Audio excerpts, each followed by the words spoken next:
మాంగళ్య shopping mall ఆర్సీపురంలో Ambedkar statue ఎదురుగా July 12న రాశి ఖన్నా చేతుల మీదుగా గ్రాండ్ ఓపెనింగ్.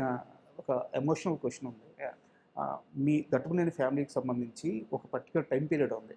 ఆ టైం పీరియడ్లో వరుసగా నాన్నగారు కానీ, తర్వాత తాతగారు కానీ, గ్రాండ్ మదర్ కానీ, ఇలా ఒకరి తర్వాత ఒకరు చాలా తక్కువ టైంలోనే ఇలా ఒకరి తర్వాత ఒకరు చనిపోతూ ఈ సమయంలో యాక్చువల్గా మహేష్ బాబు అంతటి వ్యక్తి కూడా స్టేజ్ మీదకి వచ్చి ఆయనే ఏడ్చేశారు. ఆ బాధ తట్టుకోలేక, అంటే ఫ్యామిలీలో అలా వరుస సంఘటనలు జరిగింది. ఇకపై నాకు అమ్మాయినా నాన్నైనా మీరే అని చెప్పి ఆయన ఫ్యాన్స్తో చెప్పుకుని చాలా ఎమోషనల్ అయిపోయారు. ఆ పర్టికులర్ టైంలో ఒక 15-16 ఏళ్ల కుర్రాడు జయకృష్ణ ఆ సమయాన్ని ఎలా హ్యాండిల్ చేయగలిగాడు, ఎలా దాటగలిగాడు ఆ పీరియడ్ని?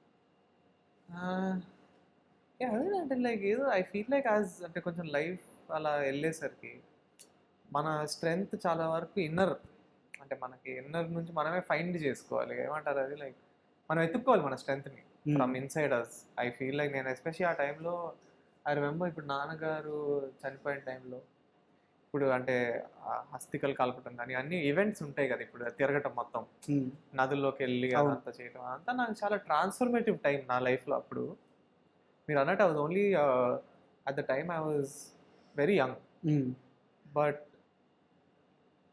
నేను చాలా నేర్చుకున్నా యాక్చువల్లీ ఆ టైంలో. నాకు అది నాన్నగారు చనిపోయినప్పుడు కానీ తాతగారు చనిపోయినప్పుడు కానీ.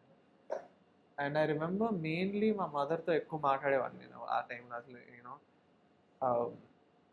అసలు నెక్స్ట్ ఎలా ఏం చేయాలి, and is it right for me, like what is right, how to ఇప్పుడు లైఫ్ని ఎలా బ్యాటిల్ చేయాలి, నెక్స్ట్ ఎలా చేయాలని. So I feel like my mother was my main like strength ఆ టైంలో. ఇంకా మేబీ నేను లైఫ్లో ఇప్పుడు కూడా I like to be very internal, maybe దానివల్లే అయి ఉండొచ్చేమో. ఎందుకంటే నేను ఆ టైంలో కూడా I use to think a lot. నేనే అంటే నెక్స్ట్ ఎలా ఏం చేయాలి నేనే ఎక్కువ ఆలోచించేవాడిని. So I would say it was very sad, but నాకు లైఫ్ గురించి చాలా నేర్పించింది అది entire period I would say. And ఈ ఫేజ్ గురించి అంటే మీది కానీ మహేష్ బాబు గారిది కానీ ఆ టైంలో ఇద్దరిది ఒకే రకమైన కష్టం. బట్ ఇంకా ఆ టైంకి వచ్చేసరికి తాతగారు ఎలాగో బంగారీ గారు పక్కనే ఉన్నారు. బట్ బాబాయ్తో ఆ టైం పీరియడ్లో మీరు మాట్లాడుకున్న మూమెంట్స్ ఏమన్నా గుర్తున్నాయి? చాలా ఉండేవాడు. నేను జనరల్గా అంటే ఆబ్వియస్లీ ఆయనకి మా నాన్నగారు అంటే కూడా ఒక సెకండ్ ఫాదర్ లానే యాక్చువల్గా. ఎందుకంటే దే హ్యావ్ ఆల్మోస్ట్ ఒక 12 year ఏజ్ గ్యాప్. సో ఎప్పుడన్నా తాతగారు షూట్లో ఉన్నప్పుడు బేసిక్లీ మా నాన్నగారు is like his father also. So ఆ టైంలో so they are very close. ఆయనకి it was very hard. And అంటే నేను ఇంకా కొంచెం చిన్నపిల్లని కాబట్టి నాకు అంత అర్థం కాలే ఆ టైంలో. ఓకే, మేబీ అంటే I was obviously very heart broken, but I feel like మనకు కొంచెం ఏజ్ వచ్చిన తర్వాత మనకి ఇంకా అర్థమవుతుంది అసలు నిజంగా ఏం జరిగింది ఇక్కడ అని. సో ఆయనకి it was very hard. So మేము మాట్లాడుకున్నాం చాలా ఆ టైంలో. అండ్ ఐ థింక్ మెయిన్లీ నేను ఐ గెస్ ఆ టైంలో మహేష్ బాబు గారు నాకు ఎక్కువ హెల్ప్ చేసిందంటే అసలు నెక్స్ట్ ఎలా, okay, what to do next అసలు. ఎందుకంటే అప్పుడు నాకు నాన్నగారు గైడెన్స్ లేదు ఇంకా. అండ్ అమ్మగారు కూడా కొంచెం ఇన్నోసెంట్ లేదు, ఎందుకంటే ఆమె కూడా కొంచెం టౌన్ నుంచి వచ్చిన సో ఆమె కూడా ఎక్కువ. సో ఈ కొంచెం గైడెన్స్లో నాకు చాలా హెల్ప్ చేశారు ఆ టైంలో. How to move on from this, how to go next అనేది. అండ్ మనం మళ్ళీ మూవీ విషయానికి వద్దాం. సో అంటే డెబ్యూ హీరో కాబట్టి అడుగుతున్నాను, ఈ మొత్తం ప్రాసెస్లో ఈ మూవీ అయిపోయే లోపల మీకు బాగా కష్టం అనిపించిన ఫేజ్ ఏంటి? అంటే సాంగ్సా, లేకుంటే యాక్షన్ సీక్వెన్సెసా, ఎమోషన్సా? సో ఈజీ అని అనిపించింది ఏంటి, కష్టం అనిపించింది ఏంటి, ఈ రెండు చెప్పండి. So I would say like జనరల్గా అండి ఇప్పుడు ఒక సినిమా అలా ఒక 93 days చేసినప్పుడు పర్టికులర్లీ ఎనీ వన్ థింగ్ అంటే every scene is in a way tough. అంటే ప్రతి సీన్కి ఒక దానికి తగ్గట్టు ఉన్న ఛాలెంజెస్ ఉంటాయి. I wouldn't say any scene is easy. అలాగని నాకు పర్టికులర్లీ ఏదైనా కష్టం అనిపించింది అనేవి కూడా ఎక్కువ లేవు. But one thing challenging in this movie is మేము అంతా అవుట్డోర్ చేసాం. సో మీరు సాంగ్స్ చాలా వరకు కానీ ఫైట్స్ అన్ని తిరుపతి రోడ్ల మీద, యూనో బల్లారి రోడ్ల మీద లేదా ఎక్కడన్నా. సో అది నాకు కొంచెం అంటే డిఫరెంట్గా అనిపించింది. ఎందుకంటే నేను జనరల్గా అంటే మనుషుల మధ్య వెళ్ళిపోయి నేను ట్రైనింగ్ చేశాను, కానీ మేము షార్ట్ ఫిల్మ్స్ అవన్నీ కొంచెం రూముల్లో కానీ లేకపోతే కొంచెం చిన్న చిన్న ఏరియా అలా చేస్తున్నాం. సో ఇలా డైరెక్ట్గా పబ్లిక్లోకి వెళ్ళిపోయి డాన్స్ వేయటాలు, పబ్లిక్లో ఫైట్లు చేయటాలు అలాంటివి నాకు కొంచెం అంటే కొత్తగా అనిపించింది. అండ్ నాకు ఒక చిన్న ఇన్ఫర్మేషన్ కూడా ఉంది ఈ విషయంలో. యాక్చువల్గా నిన్నే నేను పోలక్ విజయ్ మాస్టర్తో మాట్లాడాను. దేవన్ మాస్టర్ నేను చేయలేను, ఇంకేమన్నా ప్లాన్ చేద్దాం అన్నారంట. బట్ అంటే నేను అది 100% జోక్గానే Joke, joke. ఎందుకంటే నేను ఎప్పుడు కానీ one of my main things is నా వల్ల సినిమాలో ఏమి మారకూడదు. As an actor my job is to bring to life whatever the director wants, be it the action director or the dance master whoever it is.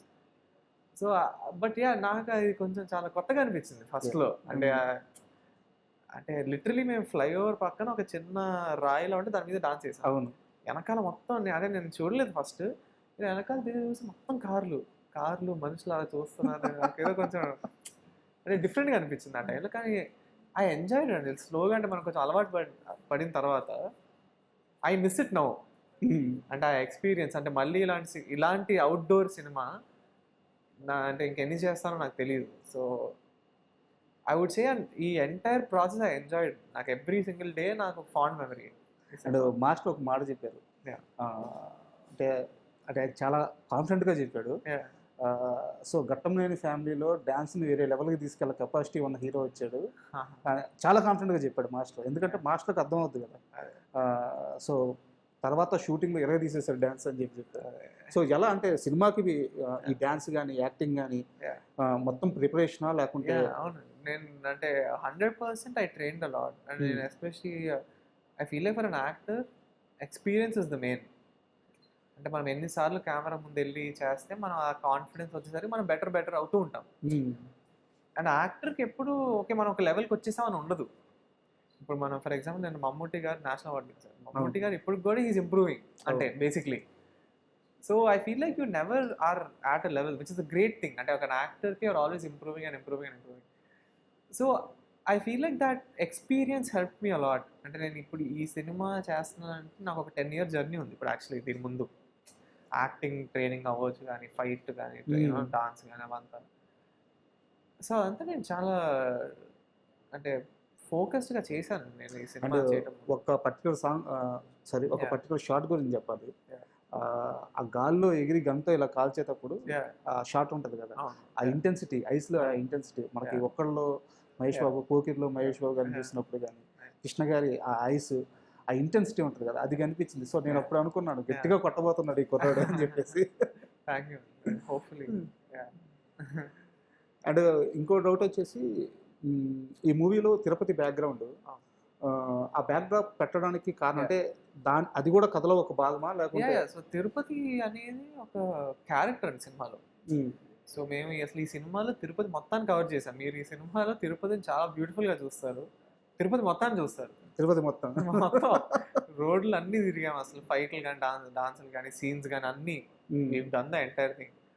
So అదొక మంచి flavour add చేస్తారు. తిరుపతి అనే location బాగా ఎంజాయ్ చేస్తారు అందరూ.